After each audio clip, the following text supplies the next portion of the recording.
तो साहिबान, कदरदान, मेहरबान, बताइए क्या देखना चाहेंगे आप? सर एमटीपी 1 के एमसीक्यू करा दो। तो जमुरे, क्या आप इनको एमसीक्यू कराएगा? हाँ साहब, एमटीपी 1 के सारे एमसीक्यू करा देंगे। तो आओ दोस्तों शुरू करें एमटीपी नंबर 1 जो नवंबर 22 सीए फाइनल एग्जाम्स के लिए आपके पास आया था। उसमें जो इन्होंने तड़कते भड़कते एमसीक्यू पूछे, क्या होने चाहिए उनके जवाब और उनसे हम कितने कॉन्सेप्ट सीख सकते हैं, सारे आपको इस वीडियो में पता चल जाएंगे। तो सबसे पहला सवाल है मिस्टर कार्तिक, कार्तिक कॉलिंग कार्तिक। इसके बारे में जो सवाल है इसमें बेसिकली अगर आप देखोगे, ये क्या है, एक प्रैक्टिसिंग चार्टर्ड अकाउंटेंट है, ये इसके क्लाइंट्स हैं, ठीक है। इन क्लाइंट्स में से इन दोनों क्लाइंट्स को ये स्टैट्यूटरी ऑडिट सर्विस देता है, इस क्लाइंट को ये स्टैट्यूटरी ऑडिट सर्विस नहीं देता, अदर एडवाइजरी सर्विस देता है, बट तीनों को इन्वेस्टमेंट एडवाइजरी सर्विस देता है। तो आप मुझे बताओ, अगर मैं किसी क्लाइंट को स्टैट्यूटरी ऑडिट की सर्विस देता हूं, ठीक है, क्या मैं साथ ही साथ इन्वेस्टमेंट एडवाइजरी सर्विस दे सकता हूं? Answer is no. किसने बोला नहीं दे सकते? सेक्शन नंबर 141 सब सेक्शन 3, इसी के एक क्लॉज ने कहा कि आप 144 की सर्विसेज नहीं दे सकते। आप 144 की सर्विसेज नहीं दे सकते। तो मुझे एक बात बताओ, अगर मैं किसका ऑडिटर हूं, अगर मैं किसका ऑडिटर हूं, जिस कंपनी का मैं ऑडिटर हूं, क्या मैं उस कंपनी को इन्वेस्टमेंट एडवाइजरी सर्विस दे सकता हूं? Answer is no. तो यही बात आपने समझनी है, यही बात आपने समझनी है कि mister Kartik can not provide investment advisory services directly और इनडायरेक्टली टू अ कंपनी और इट्स होल्डिंग कंपनी और its subsidiary company as per section 144। More a CA in practice is not permitted to render any services which is out of the scope of approved management consultancy service। तो जो management consultancy service approved है, sir approved का क्या मतलब है? Section 2 subsection 2 clause 4, इसमें जो services approved है ऑफ चार्टर्ड अकाउंटेंट एक्ट 1949, इनके अलावा कोई भी आप सर्विस नहीं दे सकते। So answer will be B, mister Kartik can not provide the investment advisory services. अब आता है सर अगला सवाल, वो है ब्रांच ऑफ एबीसी बैंक के बारे में। सर इसमें क्या हो रहा है, ध्यान से समझना। एक कैशियर है, एक ऑफिसर है और एक मैनेजर है। कैशियर का काम है क्या? Signing off the cash slips, ठीक है, सही है। Passing the entries for cash withdrawal. मुझे एक बात बताओ, जो बंदा कैश की कस्टडी कर रहा है, जो बंदा कैश की कस्टडी कर रहा है, क्या उसको अकाउंटिंग का काम देना चाहिए? नहीं सर। क्या दिक्कत है यहाँ पे? सर यहाँ पे सोडी ब्रीच हो गया। सोडी का क्या मतलब है? Segregation of duties. Segregation of duties यहाँ पे ब्रीच हो गया। Plus he was providing cash to the customer, जो कि एक कैशियर का काम होना भी चाहिए। You as the bank's branch auditor, ठीक है, decided to verify the cash withdrawals transaction and after testing you decided to pass the control over the cash processes। आपको लगा कि अब ये कंट्रोल पास हो गया, पप्पू पास हो गया। Also there was no observation identified during the testing। Moreover, as the process is present in the branch, work performed by the cashier is not monitored on daily basis। However, on quarterly basis test checks are performed by an officer of the branch। कह रहे officer of a branch quarterly basis पे फिर test check आके करता है, जबकि जो cash का टेस्ट चेक होता है, जो कैश का टेस्ट चेक होता है वो डेली बेसिस पे होना चाहिए। Internal audit team reported the set controls over processing as operating. अब आप बताओ, क्या ये जो इंटरनल ऑडिट टीम ने कहा कि सब कुछ ऑपरेट कर रहा है इफेक्टिवली, क्या ये सही है कि नहीं? तो मेरे हिसाब से तो ऑपरेटिंग तो बिल्कुल नहीं है, ऑपरेटिंग तो बिल्कुल नहीं है, गड़बड़ है यहाँ पे। सर गड़बड़ है यहाँ पे, किस चीज की गड़बड़ है? अब ये नॉन ऑपरेटिंग के आपने रीजन देखने, ये सही कौन सा रीजन है? पहला रीजन इन्होंने बोला segregation of duties is not present with respect to the processing of payment of transaction by cashier, जो कि मुझे सही लग रहा है, जो कि मुझे सही लग रहा है। अब अगला जवाब क्या है? This control should be reported as non reporting as the manager of the branch should have at least 2 officer for test check. ऐसा कुछ भी नहीं होता, ऐसा कुछ भी नहीं होता कि 2 ऑफिसर टेस्ट चेक करेंगे, जबकि वो ये बोल सकता है कि it should be under the custody of 2 responsible officer. वो बात समझ आती है, बट टेस्ट चेक के लिए 2 रिस्पॉन्सिबल ऑफिसर हो, ऐसा कभी भी नहीं बोलता। तो सही आंसर क्या होगा सर? ऑप्शन सी, जिसमें इन्होंने बोला सेग्रीगेशन ऑफ ड्यूटीज की दिक्कत है। सेग्रीगेशन ऑफ ड्यूटीज की दिक्कत है, जो बंदा फिजिकल कस्टडी कर रहा है वो अकाउंटिंग नहीं कर सकता, वो अकाउंटिंग नहीं कर सकता। ये चैप्टर 3 का कॉन्सेप्ट है, जो हम बैंक ऑडिट में भी पढ़ते हैं, जो हम बैंक ऑडिट में भी पढ़ के चलते हैं। अब आता है sir question number 3, K fintech private limited की पेड अप शेयर कैपिटल कितनी है? 150 लाख रुपए। बेसिकली आपने देखनी है एप्लीकेबिलिटी ऑफ कारो, बड़ा बड़ा लिखा है। कारो की एप्लीकेबिलिटी के लिए सबको पता है लिमिट्स क्या है। पेड अप शेयर कैपिटल किसके अंदर होनी चाहिए? 100 लाख के अंदर अंदर, ठीक है सर। 100 लाख बोल लो या 1 करोड़ के अंदर अंदर बोल लो। इसी तरह जो आपकी बोरोइंग्स होती हैं, वो बोरोइंग्स भी लगभग 1 करोड़ के अंदर अंदर होनी चाहिए। ठीक है सर। एंड जो टर्नओवर है वो होनी चाहिए किसके अंदर, 10 करोड़ के अंदर अंदर, 10 करोड़ के अंदर अंदर। अब देखते हैं दिक्कत की बात क्या है।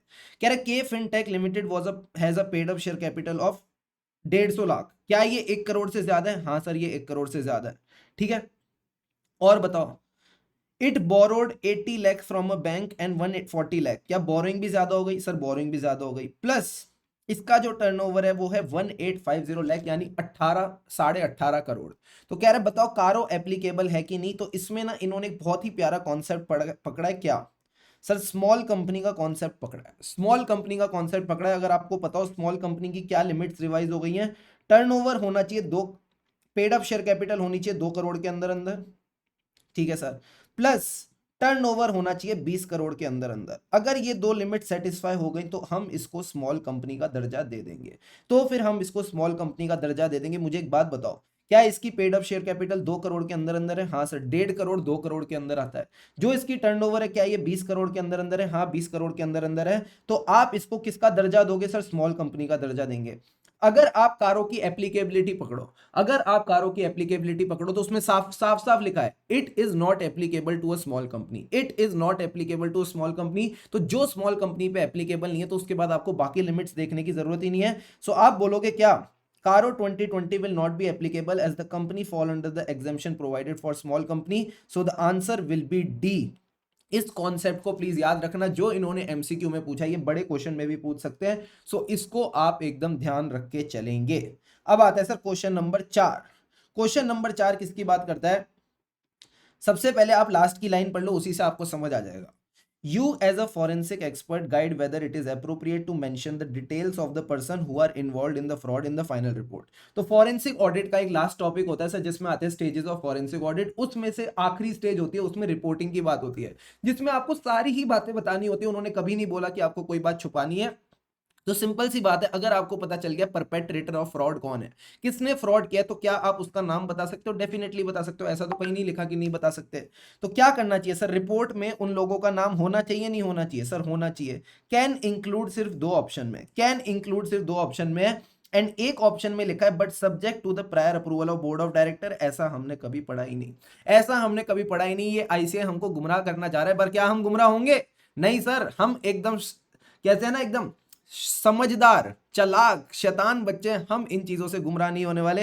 हम ऑप्शन नंबर ए करेंगे और 2 नंबर इकट्ठे कर लेंगे। ठीक है, अब कह रहे हैं इनमें से बताओ इनकरेक्ट क्या है। चलो देखते हैं क्या क्या लिखा है। Inoperative saving and current accounts are fraud prone area. कह रहे जो सेविंग और करंट अकाउंट ऑपरेट ही नहीं हो रहे तो भाई साहब खुलवाए क्यों थे? क्या कोई गड़बड़ करने का इरादा था? तो फ्रॉड की तो खुशबू आ रही है, तो इसको छोड़ो। Debit balances in a current account, debit balances in a current account, ये बैंक के पॉइंट ऑफ व्यू से बोल रहा है। These are reduced from the aggregate demand deposits in the balance sheet of a bank. क्या हमने ऐसा कभी कुछ पढ़ा है? The answer is no.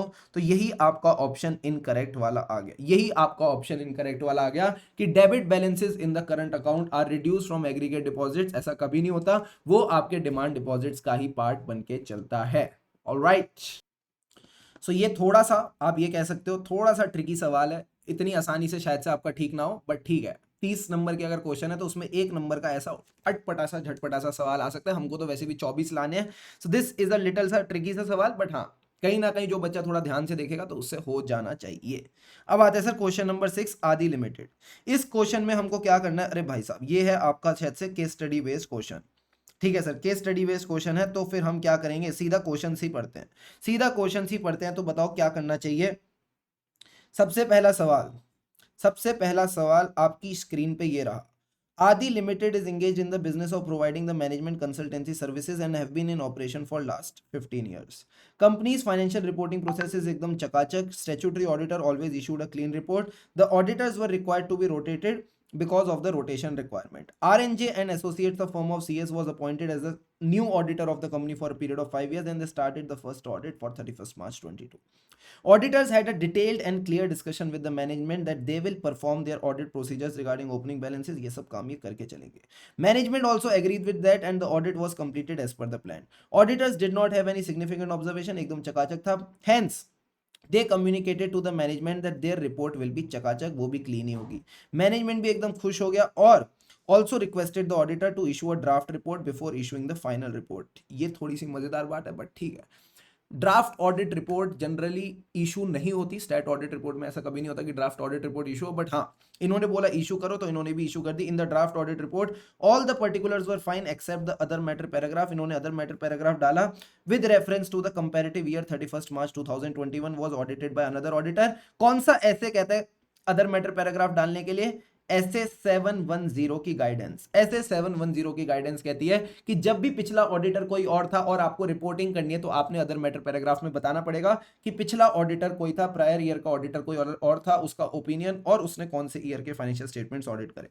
Management asked the audit team to remove this paragraph. उनको पसंद नहीं आया क्योंकि उनको ऐसे 710 आता नहीं था, but the auditors did not agree with the management, क्योंकि ऑडिटर सही है। अब एक बात बताओ, प्लीज एडवाइज द ऑडिटर और the management who is correct with the right guidance. तो सिंपल सी बात बताओ कौन सही है कौन गलत है। मेरे हिसाब से ऑडिटर सही है, मैनेजमेंट गलत है, एंड ये एक ही ऑप्शन में लिखा है, which is your option number D. Report of the auditor is absolutely correct and is in the line with the auditing standards. An auditor is required to include such reference in his report as per the requirements of auditing standard, which is your SA 710। इस हिसाब से आपको ये डालना ही पड़ेगा। So correct option क्या हो जाता है? डी। इस तरह के सवाल आप एक्सपेक्ट कर सकते हो। Now ICI is actually levelling up the game. जब तक आपको ऐसे इसकी एंड टू एंड अच्छी नॉलेज नहीं होगी तब तक थोड़ा सा दिक्कत हो जाएगी, एंड जिसको है उसके लिए तो ये चकाचक क्वेश्चन है। The following are the inherent limitations in an audit affect the auditor's ability to detect material misstatement except. तो सबसे पहले तो आता है टेस्ट एंड सैम्पलिंग, ये इसलिए करते हैं क्योंकि समय कम है। Audit process permitted by the management. Basically management अगर आप पे लिमिटेशन लगाता है तो वो लगा ही सकता है, क्योंकि permitted by judgement, sorry judgement की बात क्या है, क्योंकि कहीं ना कहीं ऑडिटर की जजमेंट इन्वॉल्व होती है तो दिक्कत तो होगी। प्लस ऑडिट एविडेंस भी हम sufficient and appropriate audit evidence ही लेते हैं, कभी भी हमको एब्सोल्यूट एश्योरेंस नहीं मिल पाती, हम रीजनेबल एश्योरेंस के पीछे भागते हैं। तो एक ही ऑप्शन है जो बच जाता है, वो है पुअर कॉर्पोरेट गवर्नेंस। तो इसी को आपने इसमें मार्क करके चलना है। ये डायरेक्ट सवाल नहीं है, इसमें आपको थोड़ा इंटरप्रेट करके चलना पड़ेगा, तभी आप सही आंसर तक पहुंच पाओगे। अब आते हैं सर क्वेश्चन नंबर 8। ये बड़ा सिंपल क्वेश्चन है। आपके जो इंश्योरेंस में आखिरी में टाइप्स ऑफ इंश्योरेंस दे रखे हैं, उसमें एक कॉन्सेप्ट होता है फैकल्टेटिव री इंश्योरेंस, जिसमें each transaction is negotiated individually and दोनों पार्टीज के पास फ्री चॉइस होती है। That is the insurance company जो है उसके पास to offer and re insurer के पास टू एक्सेप्ट। तो इसमें आंसर आएगा आपका ए, फैकल्टेटिव री इंश्योरेंस। सीधा साधा सवाल है, and I think this is also there in your MCQ compiler. अब आता है सर क्वेश्चन नंबर 9, सिद्ध प्राइवेट लिमिटेड। इसने क्या किया, इसमें ध्यान से समझना, ये भी थोड़ा कॉन्सेप्चुअल सवाल है। It used a in house developed application system for accounting. The auditor observe that उसमें यूजर आईडी और पासवर्ड लगाना जरूरी है to access the application system and felt इसको बड़ा गुड कंट्रोल लगाइए। तो मुझे बताओ यूजर आईडी अगर इन्होंने लगा रखा है किसी एप्लीकेशन के अंदर ताकि आप उसको एक्सेस ना कर पाओ, तो is it a preventive control और डिटेक्टिव कंट्रोल? सर ये प्रिवेंटिव कंट्रोल है, तो आप इसको प्रिवेंटिव कंट्रोल में ही लिख के आओगे।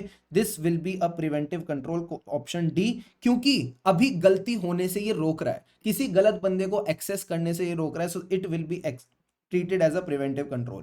अगर आपको याद हो आईटी जनरल कंट्रोल के एग्जांपल्स आपकी बुक में दे रखे हैं, जिसमें वो बताता है डेटा सेंटर नेटवर्क ऑपरेशंस, ठीक है, access security, application system acquisition development maintenance, program system development maintenance. तो वो जो 4-5 एग्जांपल दे रखे हैं वो होते हैं आईटी जनरल कंट्रोल। इसी तरह एप्लीकेशन कंट्रोल में आपके सारे चेक्स वाले एग्जांपल आते हैं, चेक्स और मैंडेटरी डेटा फील्ड्स, ये सारे एग्जांपल आते हैं। तो ऑप्शन हमारे पास दो ही बचते हैं जिसमें से हमको सेलेक्ट करके चलना था।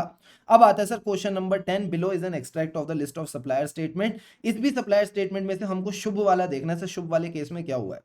शुभ के केस में सप्लायर का जो बैलेंस है वो 78 है हमारे, जो उसने कंफर्म किया है, जो उसने स्टेटमेंट में कंफर्म किया है वो ये है, जबकि हमारा जो लेजर है वो कह रहा है 66 है।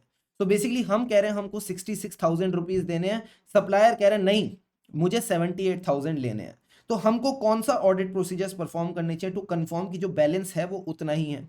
सबसे पहले तो आप क्या कर सकते हो, रिव्यू कर सकते हो post year and credit notes for the evidence of acceptance of return. यानी अगर वो कह रहा है कि जो डिफरेंस है it is due to an invoice which is under dispute due to the defective goods returned on 30 मार्च। तो अगर आपने रिटर्न करे हैं तो पक्की बात है सामने वाली पार्टी ने आपको क्या दिया होगा? सर क्रेडिट नोट दिया होगा। तो क्रेडिट नोट आप देख के चल सकते हो, प्लस आप इंस्पेक्ट कर सकते हो pre year end goods return note in respect of the item sent back to the supplier. तो ये दो डॉक्यूमेंट्स आप देख सकते हो। लास्ट पॉइंट क्या कहता है?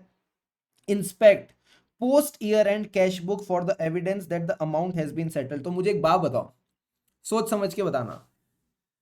मैंने एक अमाउंट कम रखी है, मैंने एक अमाउंट कम रखी है, तो जो कम अमाउंट है वो तो पे होगी ही नहीं, जो पे अमाउंट है वो तो कम होगी ही नहीं। तो सर क्या ये रेलिवेंट ऑडिट एविडेंस है? बिल्कुल भी नहीं है।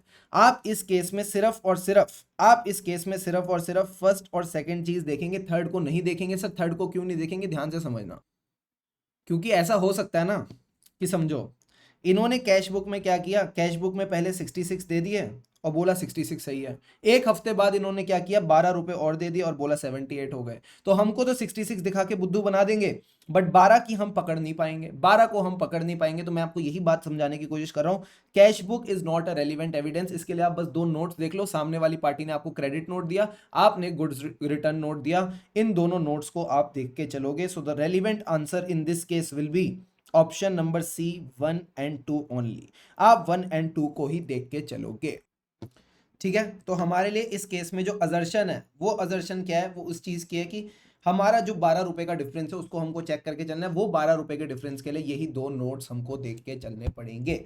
अब आता है सर अगला सवाल मिस्टर पारस का। It's a very wonderful question, आपका ये केस स्टडी बेस्ड एमसीक्यू है। सबसे पहले क्वेश्चन देखते हैं सर क्या क्या कहता है। पहला क्वेश्चन है, kindly guide whether mister Paras is eligible to be appointed as a tax auditor of Dema limited under section 288 of income tax act by selecting the appropriate option from below. तो हो क्या रखा है, ध्यान से समझना। Paras has been appointed as the statutory auditor under Companies Act of Dema Limited, a company engaged in manufacturing of range of products. Dema Limited is also listed on NSE. Besides, he was also appointed as a tax auditor. उसको tax auditor भी appoint किया। क्या statutory auditor को tax auditor बना सकते हैं? बना सकते हैं, कोई दिक्कत की बात नहीं है। Mister Chandra, a relative of mister Paras, began trading in the stocks of listed of NSE. अब सबको पता है कि रिलेटिव ने ट्रेडिंग शुरू करी है, तो पक्का ये किसके शेयर खरीदेगा? जिस कंपनी का वो ऑडिटर है। तो बेसिकली अब इसने क्या किया, डेमा लिमिटेड के स्टॉक्स खरीदने शुरू करे। अब मुझे एक बात बताओ, अगर हमारा कोई रिलेटिव है तो वो कितने स्टॉक्स खरीद सकता है? सर 1 लाख रुपए की फेस वैल्यू तक के स्टॉक्स खरीद सकता है। 1 लाख रुपए की फेस वैल्यू तक के स्टॉक खरीद सकता है। तो 1 लाख की फेस वैल्यू यानी अगर एक स्टॉक की वैल्यू 10 है तो टोटल कितने स्टॉक्स खरीद सकता है? 10,000। क्या यहाँ पे इसने 10,000 कहीं से भी लग रहा है पूरे करें? नहीं सर, अगर इसने 10,000 पूरे नहीं करे तो कोई दिक्कत की बात नहीं है, ये सारे शेयर्स खरीद सकता है। इसने परचेज भी करी, सेल भी करी, आपको गिनने की जरूरत नहीं है। साफ साफ दिख रहा है कहीं से भी 10, 90, 50, 60 को ऐड करके 10,000 तो नहीं बनने वाला। तो यहाँ पे कोई दिक्कत की बात नहीं है। तो इन्होंने क्या बोला, there was no other transaction in the shares of Dema limited after this. Moreover, इसके बाद इन्होंने फ्रॉड आइडेंटिफाई किया। तो यहां तक आपका बेसिकली आपको बताना है क्या ये एलिजिबल है to be appointed as a auditor. तो सिंपल सी बात मैं आपको बता देता हूं, जो एलिजिबल है to be appointed as the statutory auditor वही एलिजिबल है to be appointed as a tax auditor. यानी क्या ये 141 सबसेक्शन 3 में डिस्क्वालिफाइड है? नहीं है, क्योंकि अभी तक 1 लाख की लिमिट पूरी नहीं हुई है। तो क्या ये टैक्स ऑडिटर के लिए भी एलिजिबल है? हाँ, ये टैक्स ऑडिटर के लिए भी एलिजिबल है। तो क्या बोल रहा है, अब इसमें से आप कौन सा ऑप्शन पकड़ोगे जिसमें वो कहता है एलिजिबल है? तो ये कहता है नॉट एलिजिबल, तो ये गलत जवाब हो गया। Hence mister Paras is eligible, not eligible ये भी गलत हो गया। एंड लास्ट पॉइंट क्या कहता है, कह रहा है ही इज एलिजिबल। अब देखो दोनों में से पॉइंट क्या है। Relative of mister Paras is a person who is competent to verify the return. ऐसी कोई हमने फालतू बात पढ़ी नहीं तो इसको छोड़ दो। अब आता है option number B. Option number B कहता है section 288 read with section 141(3) relative is not holding securities of face value having 1 lakh और मोर, क्योंकि 1 लाख और उससे ज्यादा नहीं है, hence mister Paras is eligible. तो आपका ऑप्शन नंबर बी एकदम करेक्ट हो जाएगा, ठीक है। बहुत क्वालिटी वाला सवाल था, बट थोड़ा सा कॉमन सेंस लगाओगे तो आपको पता चल जाएगा इसका आंसर यही होना चाहिए। अब कह रहे हैं with respect to qualification A and C kindly guide with the additional reporting requirement of these matters in the audit report. Sir A और सी क्या है? ये ए और सी है। Company has not disclose the impact of pending litigation. Oh my God, contingent liability का impact नहीं दिखाया। दूसरा कह रहा है प्रोविजन नहीं दिखाया। मुझे बताओ सर क्या, सर ये तो मुर्गी के 2 अंडे हैं, ये तो मुर्गी के पहले दोनों अंडे हैं, मुर्गी के पहले दोनों अंडे यानी इनकी रिपोर्टिंग होती है सेक्शन 141 सब सेक्शन 3। उसका जो लास्ट क्लॉज होता है उसका रूल है रूल नंबर 11। उसी रूल नंबर 11 के ये ए और बी पार्ट है, उसी रूल नंबर 11 के ये ए और बी पार्ट है। देखो क्या इसमें यही आएगा, क्या इसमें यही आएगा? सेक्शन नंबर 143 सब सेक्शन 3 कहां लिखा है? यहां लिखा है। रूल नंबर 11 के ए और बी पार्ट यही है। तो this we have already discussed, ये यही आना चाहिए और कहीं आने की जरूरत नहीं। कारो 2020 में ऐसा कुछ नहीं होता, बेसिस ऑफ क्वालिफिकेशन का कोई मतलब ही नहीं है। मतलब उसके अलावा कहीं और डालने का यहाँ पे कोई मतलब नहीं है। प्लस ये मैनेजमेंट रिस्पॉन्सिबिलिटी वाली बात भी गलत है, सिर्फ और सिर्फ बी ऑप्शन में आना चाहिए। With respect to identification of fraud in the books of accounts of the company, guide करो with respect to section 143 subsection 12। तो पक्की बात है फ्रॉड 1 करोड़ या उससे ज्यादा का होगा या उससे कम का होगा। तो देख लेते हैं क्या कह रहा है। ये कह रहा है फ्रॉड के बारे में, इसने लिख रखा था यहाँ पे, हाँ, mister Paras identified a fraud regarding miss appropriation of cash of 3 crore. क्या अब इसमें आपको एक कैच पकड़ना है। 143(12) कब लगता है, जब कंपनी का ऑफिसर और एम्प्लॉय कंपनी के खिलाफ फ्रॉड करता है। क्या ये ऑफिसर और एम्प्लॉय ने किया, तो ये भी देख लेना। In this fraud procurement manager and payments manager were together involve. तो इसका मतलब कंपनी के ऑफिसर और एम्प्लॉय ने किया। ये विभीषण वाला सेक्शन है। विभीषण यानी खुद का घर का बेदी लंका ढाए, घर का बेदी लंका ढाए। तो सेक्शन 143(12) के हिसाब से इसको बता देना चाहिए था ऑडिट कमिटी और बोर्ड को विद इन 2 days, और इस नालायक ने बताया 7 दिनों के अंदर अंदर। तो क्या इसने गलत किया है? डेफिनेटली गलत किया है। इसके बाद इसको किसको बताना चाहिए था? सेंट्रल गवर्नमेंट को। और कह रहा है ऑडिट कमेटी ने रिप्लाई नहीं किया। कितने टाइम में रिप्लाई करना होता है? 45 दिन के अंदर अंदर, 45 दिन के अंदर अंदर रिप्लाई करना होता है, बट उन नालायकों ने रिप्लाई नहीं किया। In absence of reply audit committee understanding of the issue, Paras did not report this issue. O my God, कहता कंपनी की इमेज में नेगेटिव इंपैक्ट आएगा। क्या इस ऑडिटर को, क्या इस ऑडिट को सीए फाइनल ऑडिट नहीं पढ़ रखा इसने? सर कुछ नहीं पढ़ रखा इसने, ठीक है। तो इसको बताना किसको चाहिए था? सेंट्रल गवर्नमेंट को बता देना चाहिए था with in a period of 15 days from the end of 45 days. कुछ भी इसने नहीं किया। तो अब देखो इसने, इसको अब हम बहुत पिटाई करेंगे अब इसकी। अब इसकी बहुत पिटाई होगी। तो पहले बताओ क्या इसको मैटर रिपोर्ट करना चाहिए था, नहीं करना चाहिए था? सर करना चाहिए था। तीनों में लिखा है should have reported, should have reported, should have reported. तो लास्ट पॉइंट तो गया। कितने दिनों में? 2 दिनों में, 2 दिनों में, 2 दिनों में ये पॉइंट भी गया। ऑफ आइडेंटिफिकेशन कह रहा है it is valid in not reporting further, ये वाला भी गया। अब लास्ट में हमारे पास ऑप्शन सी बचा। ऑप्शन सी ही कहता है कि इसको सेंट्रल गवर्नमेंट को भी बताना चाहिए था। तो सबसे आसान और सबसे सही जवाब है थर्ड का सी। अब आता है fourth point. With respect to reporting of significant deficiencies to TCWG, kindly guide with the provisions in this regard. 4 ऐसे लिखे हैं, जल्दी से बताओ कौन सा ऐसे कहता है सिग्निफिकेंट डेफिशिएंसी बताने के बारे में? 265 कहता है इन राइटिंग, लिख के आपने सिग्निफिकेंट डेफिशिएंसीज बतानी है to TCWG on a timely basis. Free के 2 नंबर हो गए यहाँ पे। लास्ट आता है question number 5। External audit team decided to rely on the use of work of internal audit function. कौन सा ऐसे हो गया? ऐसे 610। क्या बात है। In the areas where more judgement was involve और where risk of material misstatement was high. Generally उस केस में, जनरली उन केसेस में इनका साथ नहीं लेते हम। ऐसे एरियाज जिनमें high risk of material misstatement होती है, मोर जजमेंट होती है, इनको नहीं देते। बट कह रहा है based on the above information guide, kindly guide the audit team regarding the use of internal audit function by selecting appropriate option from below. तो हमारे पास देखते हैं क्या हमारे पास इसके रिगार्डिंग कुछ इंफॉर्मेशन है या नहीं। ये क्या कह रहा है सर? इंटरनल ऑडिट फंक्शन, ठीक है, directly reports to the management and they do not have any direct communication with TCWG or any officer with appropriate authority। क्या ये मैनेजमेंट के साथ मिले हुए लोग लग रहे हैं? क्या आपके अंदर से ये फीलिंग आ रही है कि हाँ ये मैनेजमेंट के साथ थोड़े मिले हुए हैं? कहीं ना कहीं इनकी ऑब्जेक्टिविटी में दिक्कत है। ऑल्सो जो भी फाइंडिंग्स होती है पहले ये मैनेजमेंट को बताते हैं, फिर मैनेजमेंट डिसाइड करता है कि उसको आगे टीसीडब्ल्यूजी को क्या बताना है। तो मैं आपको एक बात बोल देता हूं, इंटरनल ऑडिट फंक्शन का यहाँ पे वजूद ही नहीं है। यहाँ पे इस एंटिटी में इंटरनल ऑडिट फंक्शन का कोई वजूद ही नहीं है। इनके पॉलिसीज एंड प्रोसीजर्स में ही खोट है। इनके पॉलिसीज एंड प्रोसीजर्स में ही खोट है। तो अगर पॉलिसीज एंड प्रोसीजर्स में खोट है तो आप कभी भी इंटरनल ऑडिट फंक्शन का काम यूज करने का सोचते भी नहीं। आपको एक बात याद होगी, जब भी इंटरनल ऑडिट फंक्शन का काम यूज किया जाता है तो सबसे पहले हम क्या देखते हैं? डिस्को।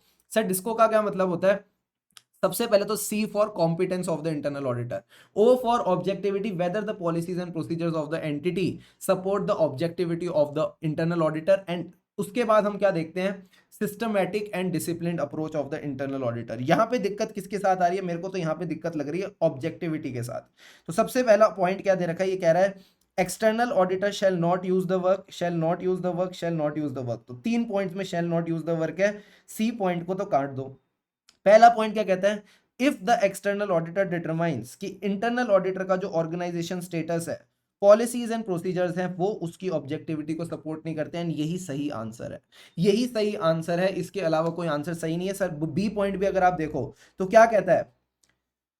सपोर्ट द ऑब्जेक्टिविटी, कहीं से भी उसकी ऑब्जेक्टिविटी को सपोर्ट करते हैं नहीं सर, बी पॉइंट भी कट गया। अब आप डी पॉइंट को देख लो, डी पॉइंट कहता है कॉम्पिटेंस नहीं है, कॉम्पिटेंस का तो कोई पॉइंट ही डिस्कस नहीं हुआ, कॉम्पिटेंस का तो कोई पॉइंट ही नहीं डिस्कस हुआ, तो डी भी इररेलेवेंट है। तो थोड़ा सा भी अगर आप ध्यान लगाओगे, थोड़ा सा भी आप ध्यान लगाओगे तो आपको पता चल जाएगा ए ही सही आंसर बैठता है। ठीक है सर। अब आता है question number 12। During the planning stage of audit of mobile and cell limited auditor decided, उसने ये सब चीजें डिसाइड करी, इससे पहले हम ये सब पढ़ें। आओ चलते हैं सीधा सवालों पे, आओ चलते हैं सीधा सवालों पे, यहीं से हमको जवाब मिल जाएगा।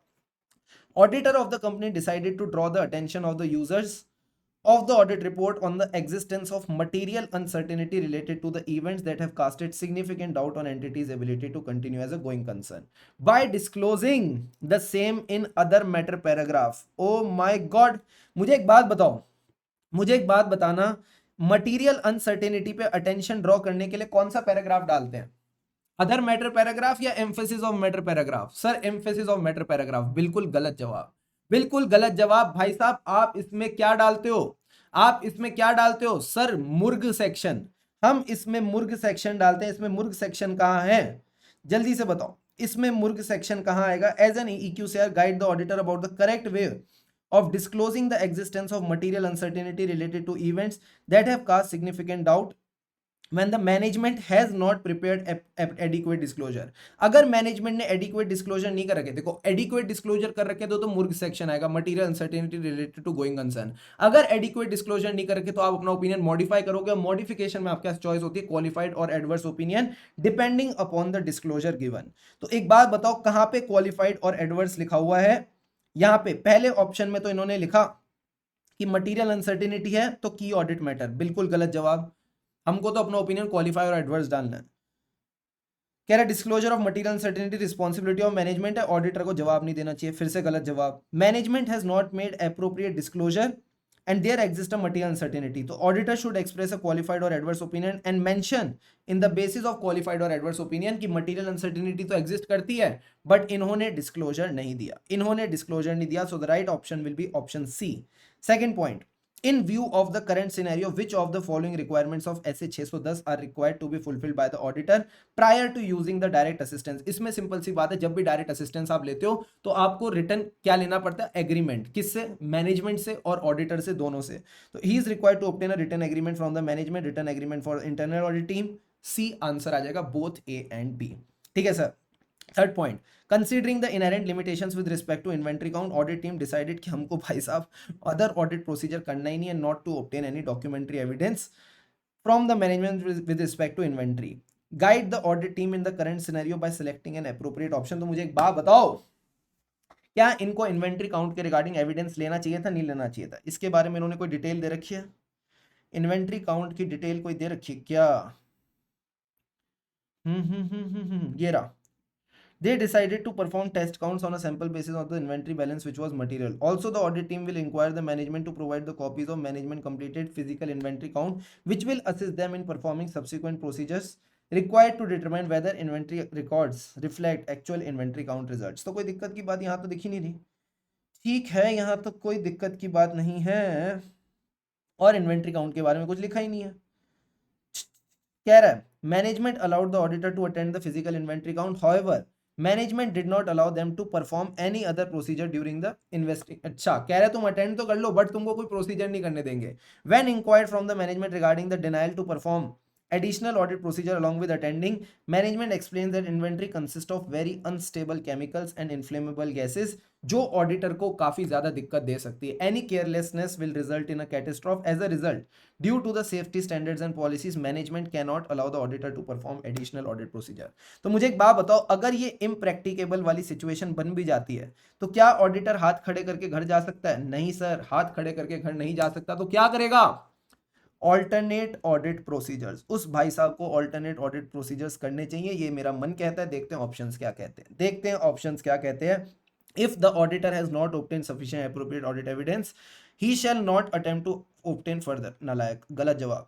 if the auditor has not obtained sufficient appropriate audit evidence, he shall attempt to obtain, ये सही लग रहा है। if the auditor is unable to obtain SAI, he shall express a qualified or disclaimer, ये थोड़ा सा ठीक लग रहा है। अब पढ़ते हैं सी। अगर उसको एविडेंस नहीं मिलता then he should appoint management expert and try to obtain, ये भी गलत गलत लग रहा है। अगला point, in case where the audit team is unable to obtain sufficient as to material financial then the auditor should communicate to management obtain, गलत जवाब। तो आपके पास सिर्फ और सिर्फ ऑप्शन बी बचता है कि ऑप्शन बी कहता है कि अगर नहीं मिल रहा ऑडिट एविडेंस तो आप फर्दर ऑडिट एविडेंस लेने की कोशिश करो, अगर वो भी नहीं मिल रहा तो आप अपना ओपिनियन क्वालिफाई और डिस्क्लेम करके चलो, option B will be the right answer. अब आता है option 4, based on the recalculation performed by the audit team payroll cost arrived for the period was 30,75,000। कह रहा 30,75,000 पेरोल कॉस्ट होनी चाहिए। Analyse and guide the team with respect to the results obtained from substantive analytical procedure by selecting appropriate option from the below. पहले इसके बारे में थोड़ा सा पढ़ते हैं, कहना क्या चाहता है एनालिटिकल प्रोसीजर वाला पॉइंट। क्या कहा इन्होंने, to perform SAP or to obtain sufficient and appropriate audit evidence of payroll cost, audit team decided to recalculate and find out the by multiplying the total employee with the average payout per employee। फिर इसके बाद इनका क्या answer आया, एक बार ये वाली बात भी यहाँ पे लिखी होगी। हाँ, एंगेजमेंट मैनेजर ने डिसाइड क्या क्या आइडेंटिफाई किया, ध्यान से समझना कि total cost booked was 30 lakh, ठीक है। He was able to identify that the average pay out was 20,500 and also the independent expectation developed for payroll cost was between 30 lakh to 32 lakh. क्या इसमें कोई दिक्कत है क्या इसमें कोई दिक्कत है क्या? 30 लाख बोल रहा था, 30 से 32 लाख आ गई, मेरे को तो कोई दिक्कत ही नहीं लग रही इसमें, मुझे तो इसमें कोई खास दिक्कत नहीं लग रही, तो सर क्या करें? फिर ठीक है, कह रहे difference between the two is material. अरे किस बात का मटीरियल है, किस बात का मटीरियल है? यहाँ पे इन्होंने मटीरियलिटी फिक्स करके दी है क्या हमको? Have they given the materiality to us? इन्होंने निकाली थी वैसे परफॉर्मेंस मटीरियलिटी, भाई साहब 10 लाख की परफॉर्मेंस मटीरियलिटी निकाल रखी है, क्या चाहिए तुमको जिंदगी में? यहाँ तो 2 लाख का फर्क है बाबा, बस 2 लाख का है, और मेरे हिसाब से तो यहाँ पे फर्क भी नहीं है, ठीक है, कोई खास फर्क तो है भी नहीं यहाँ पे, तो कोई दिक्कत की बात नहीं है। और बताओ, पहला ऑप्शन तो गलत हो गया, B the amount derived is not in congruence with the total, बिल्कुल गलत। Is well within the expectation and the difference between the two is not material, he does not require any further investigation, option C ही सही option है, ठीक है। तो option C ही सही ऑप्शन है। आखिरी पॉइंट क्या कह रहा है, इट इज सिग्निफिकेंट, बिल्कुल सिग्निफिकेंट नहीं है यार, किसको बेवकूफ बना रहे हैं। अब आता है sir last point, based on the above outcome of the direct expense testing by the audit team decided to project the total misstatement on the entire balance considered for testing as per the calculation perform, projected misstatement work 1,68,889। Kindly analyse कि इन्होंने लोगों ने ठीक से काम किया है कि नहीं। तो सबसे पहले देखने होता हुआ क्या है सर, ये आया 1,68,089 जो भी इनका बैलेंस आया, तो इन्होंने क्या किया, इन्होंने ना स्ट्रेटिफाइड सैंपलिंग करी। अगर आप देखोगे इन्होंने खर्चे को अलग अलग स्ट्रेटास में बांट दिया, फिर इन्होंने पूरी पॉपुलेशन की वैल्यू दी, इन्होंने सैंपल की वैल्यू दी, फिर इन्होंने बताया सैंपल में से कितनी एक्सेप्शन निकली। मुझे एक बात बताओ, जो भी सैंपल का रिजल्ट आता है उसको जब आप प्रोजेक्ट करते हो, ठीक है, एक स्ट्रेटा के सैंपल का जो आपका आंसर आता है उसको जब आप प्रोजेक्ट करते हो तो आप स्ट्रेटा पे प्रोजेक्ट करते हो या पूरी पॉपुलेशन पे? सर स्ट्रेटम पे प्रोजेक्ट करते हैं। इन लोगों ने क्या किया, टोटल कर लिया, इन लोगों ने क्या किया, सबका टोटल कर लिया, और प्रोजेक्टेड मिसस्टेटमेंट जो प्रोजेक्ट करी वो स्ट्रेटम पे नहीं करी, वो पूरी पॉपुलेशन के ऊपर इन्होंने प्रोजेक्ट कर दी, जो कि बहुत गलत किया, जो कि इन्होंने बहुत गलत किया। एंड यही बात आपने बतानी है, इसमें ज्यादा आपने झंझट नहीं उठाना। सर क्या हुआ है, ध्यान से समझना, projected misstatement calculation is appropriate, बिल्कुल एक्यूरेट नहीं है, एक स्ट्रेटा की मिसस्टेटमेंट को आप उसी पे प्रोजेक्ट करते हो। अब अगला पॉइंट कह रहे जब भी आप स्ट्रेटा में डिवाइड करते हो then the misstatement is required to be projected for each stratum separately, बिल्कुल सही है।